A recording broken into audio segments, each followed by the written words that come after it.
Hello दोस्तों, electrical concept के YouTube channel में आपका स्वागत है।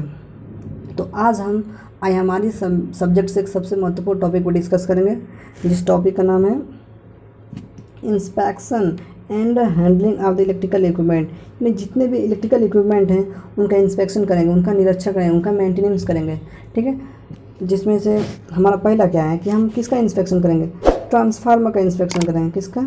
ट्रांसफार्मर का। यानी जब आपने देखा होगा जो हमारे सब स्टेशन होते हैं या फिर जो भी डिस्ट्रीब्यूशन सब स्टेशन होते हैं एक्सेट्रा, जो डिफरेंट टाइप के जितने भी सब स्टेशन होते हैं उनमें ट्रांसफार्मर लगा होता है। तो ट्रांसफार्मर तो ऐसे नहीं कि आप बिल्कुल उसको इंस्टॉल कर देंगे, आप उसको छोड़ देंगे, आप चलता रहे। नहीं, आपकी एक जिम्मेदारी बनती है जो वहाँ के डिपार्टमेंट हैं या फिर उनके जो भी एम्प्लॉय हैं वो क्या करें कि एक लिमिटेड टाइम पे या फिर एक फिक्स टाइम पे क्या करें, उनका निरीक्षण करें। क्या करें? उनका उस ट्रांसफार्मर का निरीक्षण करें।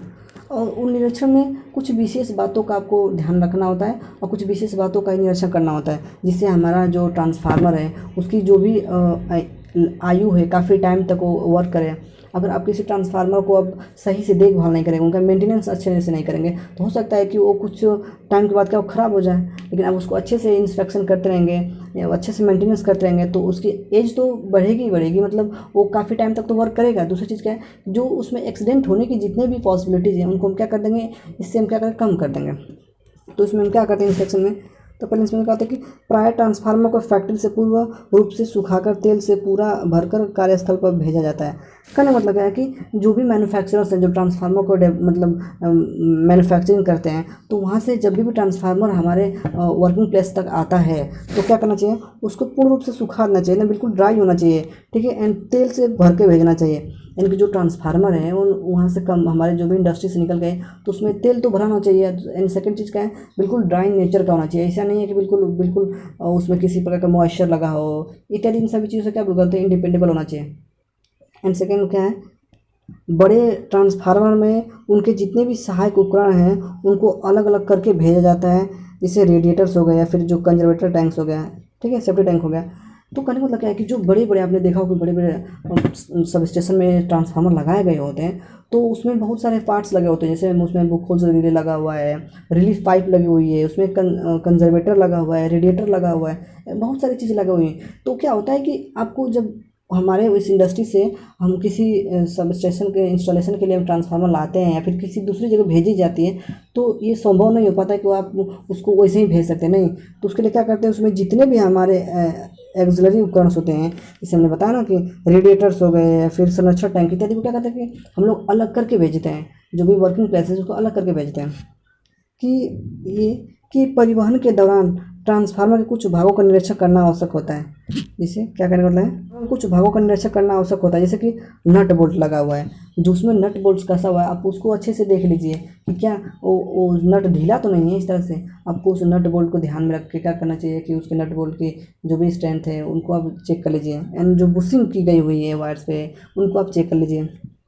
एंड सेकेंड क्या है, साथ ही मेगर की सहायता से ट्रांसफार्मर के इंसुलेशन को टेस्ट करिए। यानी कि जो हमारे जो ट्रांसफार्मर बाइंडिंग्स उसमें बाइंड की गई हैं तो आपको क्या करना है कि मेगर्स की सहायता से क्या करना है, उन ट्रांसफार्मर बाइंडिंग के इंसुलेशन रेजिस्टेंस को चेक करिए, ताकि ऐसा ना हो कि कल को जब उसको हम ऑपरेटिंग मोड बुलाएं तो ट्रांसफार्मर के जितने बॉडी उसमें लीकेज करंट फ्लो होने लग गए।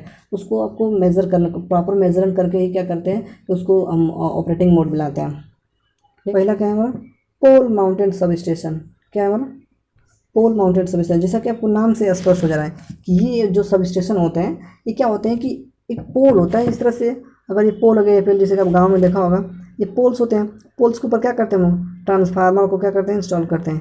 ठीक है, तो ये क्या होता है, पोल माउंटेड सब स्टेशन होता है। क्या होता है, ये पोल माउंटेड सब स्टेशन होता है। यहाँ से आती है हमारी सप्लाई आती है, सप्लाई ऐड होने के बाद क्या होती है हम उधर से कनेक्शन निकाल लेते हैं। तो क्या होता है, पोल माउंटेड सब स्टेशन होता है।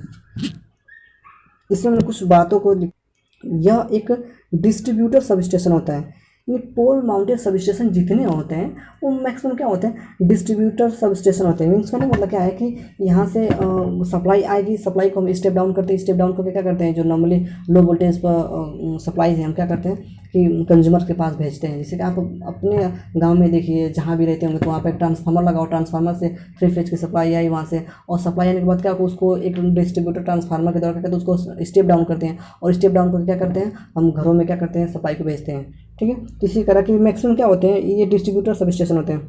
एंड सेकंड क्या है, यह सब स्टेशन खम्भा पर लगाया था। हमने जैसे बताया ना कि ये सब स्टेशन क्या होते हैं, खम्भे पर लगाए थे। क्या होते हैं, खम्भे पर लगाए जाते हैं। इस तरह से खम्भे लगेंगे, खम्भे पे क्या होता है हमारा लगा होता है, एक ट्रांसफार्मर लगा होता है। ठीक है, ट्रांसफार्मर लगा होता है। एंड सेकेंड चीज़ क्या है, थर्ड चीज़ क्या है कि क्या है, यह ट्रांसफार्मर 11 के बी लाइन को 400 वोल्ट में स्टेप डाउन करता है। जैसे आपको पहले ही बताया यहाँ पे कि क्या होता है, डिस्ट्रीब्यूटर ट्रांसफार्मर होता है। यानी कि क्या करता है कि जो 11 के भी जो 11,000 की जो लाइन्स आती है उसको क्या करता है ये कि स्टेप डाउन करता है। यानी कि क्या करता है कि स्टेप डाउन करके क्या करता है 11 के बी को क्या करता है ये 400 में क्या कर देता है, कन्वर्ट करता है, यानी 400 वोल्ट में कन्वर्ट करता है। यानी ये एक स्टेप डाउन ट्रांसफार्मर होता है, जिसमें क्या होता है प्राइमरी साइड पर क्या आती है 11 के बी की सप्लाई आती है और सेकेंडरी साइड पर क्या होती है 400 वोल्ट में कन्वर्ट हो जाती है, 400 वोल्ट में कन्वर्ट हो जाती है। हमने इस सब स्टेशन के सिंगल लाइन डायग्राम बनाए हैं, जिसमें क्या क्या इक्विपमेंट्स लगे होते हैं अब इसमें देख सकते हैं। जैसे क्या कि हमारी क्या है ये ओवरहेड लाइन आ रही है, ओवरहेड लाइन आ रही है, और वहाँ से क्या करें हमने एक लाइटनिंग अरेस्टर लगा दिया। लाइटनिंग अरेस्टर, ये क्या हमारा लाइटनिंग अरेस्टर है।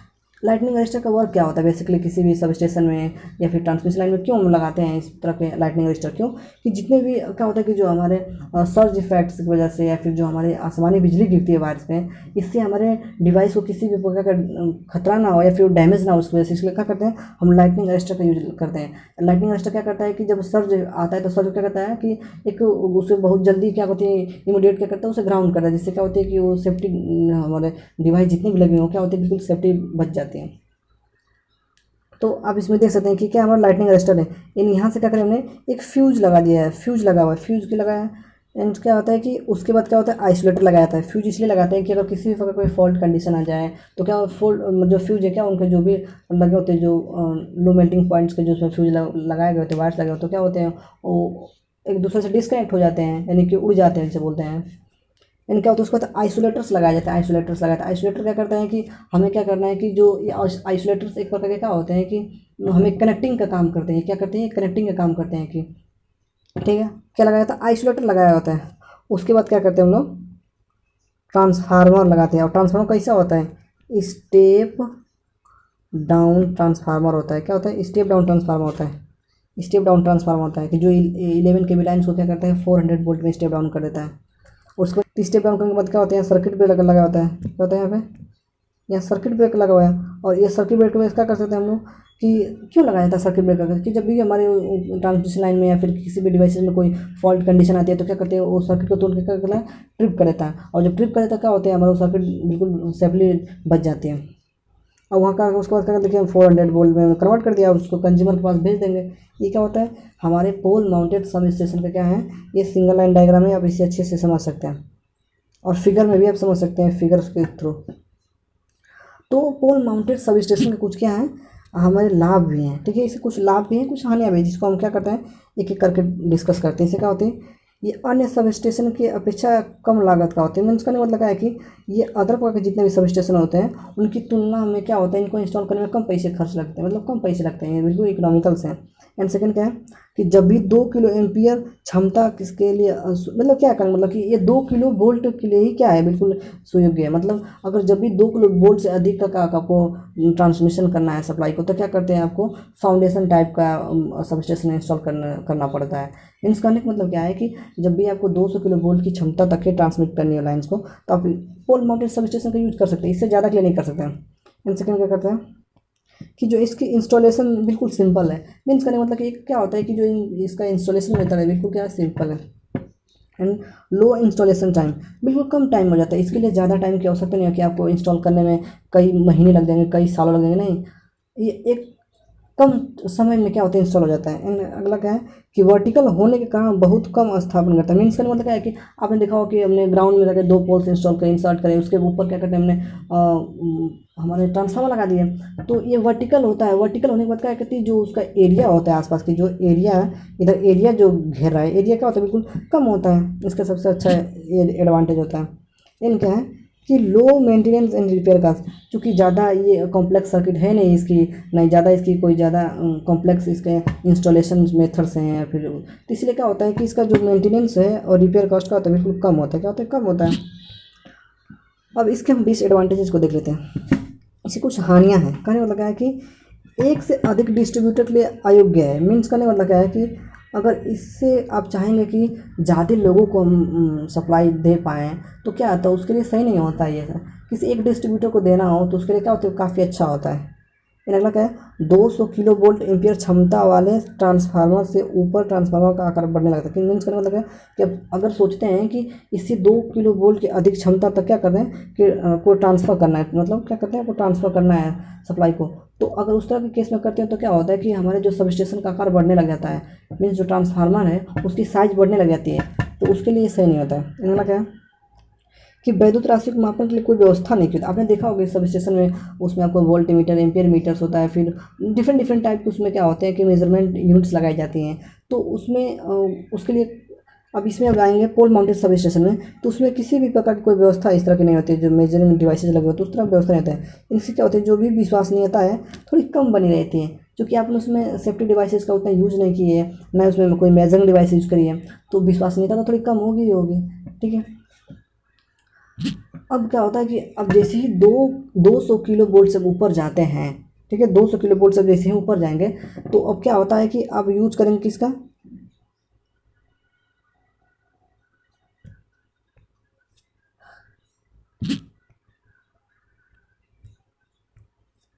अगर आप जैसे ही 200 किलो वोल्ट एम्पीयर से अब अधिक जाते हैं तो आपको क्या करना होता है, फाउंडेशन माउंटेड, या फिर इसको बोलते हैं, अगला नाम है इसका प्लिंथ माउंटेड सब स्टेशन। ठीक है। अब इसको अब इंस्टॉल करना होता है, क्योंकि अब 200 किलो वोल्ट एम्पीयर तक का होता है कि एक जो उसकी ट्रांसफार्मर की साइज होती है छोटी होती है, लेकिन जैसे ही इसको आप एबव जाते हैं, जैसे ही आप इससे एबव जाते हैं 200 किलो वोल्ट एम्पीयर से जैसे ही एबव जाएंगे तो क्या होता है कि ट्रांसफार्मर की साइज़ बढ़ने लग जाती है। तो ट्रांसफार्मर ज़्यादा बड़े बड़े पोल्स पे लगाएंगे तो क्या होता है, सही नहीं है, बहुत काफ़ी बल्क लगेंगे, या फिर हो सकता है कि किसी प्रकार कोई एक्सीडेंट हो जाता है। इसीलिए क्या करते हैं, इसको बेटर रिलायबल बनाने के लिए क्या करते हैं हम लोग कि फाउंडेशन जो हमारे ग्राउंड पे क्या करते हैं, एक प्रॉपर तरीके से कि चबूतरा बनाते हैं सीमेंट्स के इत्यादि के, उस पर क्या करते हैं, ट्रांसफार्मर को इंस्टॉल करते हैं। ठीक है। तो इसमें कुछ पॉइंट्स लिखे हैं, जैसे कि इसका उपयोग 200 किलो वोल्ट एम्पियर क्षमता से अधिक इलेक्ट्रिकल लोड के लिए किया जाता है। कहने का मतलब क्या है कि अब जब भी आप 200 किलो वोल्ट एम्पियर क्षमता से अधिक इलेक्ट्रिकल लोड के लिए आवश्यकता हो तो वहाँ पर क्या करते हैं हम लोग, इसका यूज़ करते हैं, किसका, फाउंडेशन माउंटेड सब स्टेशन का यूज़ करते हैं। नेक्स्ट पॉइंट का है, चूँकि 200 किलो वोल्ट एम्पियर क्षमता होने के कारण ट्रांसफार्मर का जो आकार है बढ़ जाता है, इसीलिए इस सब स्टेशन को क्या होता है, फाउंडेशन पर स्थापित करते हैं। मीन्स करने का मतलब क्या है कि जैसे ही 200 किलो वोल्ट एम्पियर क्षमता से अधिक का आपको मतलब लोड की आवश्यकता होती है तो क्या करते हैं कि आपको पोल माउंटेड सब स्टेशन से काम नहीं चलता है, उसके लिए हम फाउंडेशन माउंटेड सब स्टेशन का यूज़ करते हैं। और जो क्या होता है कि वो हमारे ग्राउंड पे इंस्टॉल किया जाता है, क्या होता है, ग्राउंड पे ही इंस्टॉल किया जाता है, ग्राउंड पे इंस्टॉल किया जाता है। जैसे कि आप फिगर में देख पा रहे होंगे कि किस तरह की होती है। अब इसके एडवांटेजेस को हम जान लेते हैं, इसके क्या एडवांटेजेस हैं। जो हमारे फाउंडेशन सब स्टेशन या फिर प्लिंथ सब स्टेशन है, इसके कुछ लाभ हैं। ठीक है, इसके कुछ लाभ हैं। पहला लाभ क्या है इसमें कि इन सब स्टेशन का आकार आवश्यकता अनुसार बढ़ाया जा सकता है। कहने का मतलब क्या है कि अगर आपको 200 किलो वोल्ट एम्पियर क्षमता से अधिक लोड की आवश्यकता है तो आप उसके अकॉर्डिंग क्या कर सकते हैं कि अब इसकी साइज़ को बढ़ा सकते हैं, ट्रांसफार्मर साइज़ को बढ़ा करके क्या कर सकते हैं, आप उस लोड को या लोड रिक्वायरमेंट्स को आपको क्या कर सकते हैं, आप कंप्लीट कर सकते हैं। अगला क्या है, इन सब स्टेशन में एक से अधिक ट्रांसमिशन लाइन को भी कंट्रोल कर सकते हैं। मीन्स इससे आपको बहुत सारे ट्रांसमिशन लाइन को कंट्रोल करने की कैपेबिलिटी होती है कि आप इसे कंप्लीट मतलब कंट्रोल कर सकते हैं।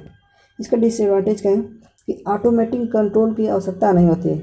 जैसे कि इसमें ऑटोमेटिक कंट्रोलिंग होती है, उसमें सही तरीके से प्रॉपर तरीके से लगी नहीं होती अगर एक तरह से देखा जाए तो। अगला क्या है, अधिक स्थान घेरता है, क्योंकि क्या है ग्राउंड पे है तो ग्राउंड पे एक चबूतरा बनाएंगे, फिर साइड से एक जाली लगाते हैं, ठीक है, और सारे डिवाइसेस को इंस्टॉल करते हैं। इससे क्या होता है कि ग्राउंड थोड़ा ज़्यादा क्या करते हैं, कवर अप करते हैं, क्या ज़्यादा कवर करते हैं। और इसके क्या होते हैं, इसकी जो आरंभिक मूल्य जब आप फाउंडेशन सब स्टेशन का मतलब आप इंस्टॉलेशन करते हैं तो क्या होता है, शुरुआती में काफ़ी ज़्यादा ही है उसमें से कॉस्ट लगती है, काफ़ी ज़्यादा पैसे लगते हैं। नेक्स्ट क्या है, ये केवल 66 kV तक के लिए ही बनाए जाते हैं। मीन्स करने का मतलब क्या है कि लगभग 66 kV तक के लिए क्या होते हैं, फाउंडेशन सब स्टेशन को बनाए जाते हैं। ठीक है, आ जाते हैं। तो अगर दोस्तों ये वीडियो आपको अच्छा लगा हो तो हमारे चैनल इलेक्ट्रिकल कंसेप्ट को आप सब्सक्राइब, लाइक, शेयर जरूर करें। एंड कमेंट में जो भी आपकी क्वेरीज हैं या फिर जो भी आपको वीडियो में किसी भी प्रकार का कोई आपको कमी दिख रही हो तो आप प्लीज़ उसे कमेंट करके ज़रूर बताएं ताकि हम उसे सुधार सकें।